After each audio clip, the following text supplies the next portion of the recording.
Buddy Andrew Vergara Gallo. I am your Lakan ng Hamaka 2026. I am Cassandra May De Peralta, your Lakambini ng Hamaka 2026. Lakan at Lakambini ng Hamaka, congratulations! Thank you very much. Yeah. Thank you so much po. Grabe ha, I watched ang pageant mo na-watch kita, and I think you're improved a lot, especially the communication skills.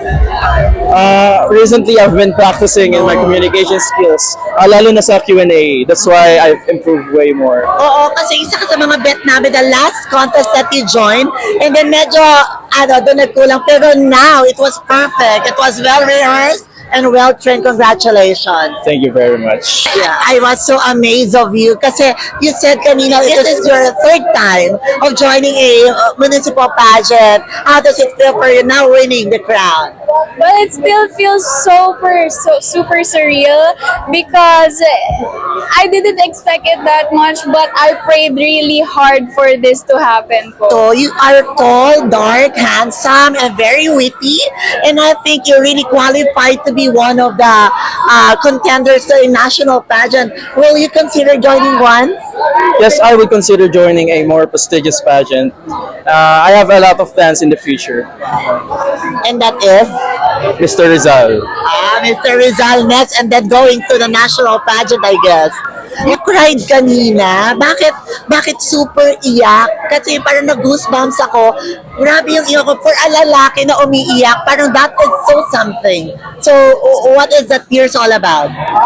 Actually, ang dami ko kasing sacrifice na nagawa para lang sa pageant na to. Ang daming nawala sa akin.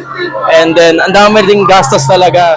So, yung feeling na nanalo ka is so surreal talaga. Di ako makapaniwala. Pero nanalo ka, bawi na yan ha, di ba? You got a lot of cash prizes, I guess. Oh, yes. I think it's like 2 special awards with 5K each. Oh, that's good, di ba? Ikaw naman, grabe yung pagkagulat. Are you expecting that you're gonna win it? I prayed so hard for it. However, during the span of this pageant, I didn't get any awards. So I was a little bit discouraged. However, my mother supported me backstage, and that really motivated me into answering the question and answer portion with my whole heart po. The two of you really did well. I hope I'm gonna be seeing you on the national stage. Good luck to your journey here, and congratulations for being the Lakan and Lakambini ng Hamaka 2026. Thank you. Thank you so much. Thank you very Thank you so much. much.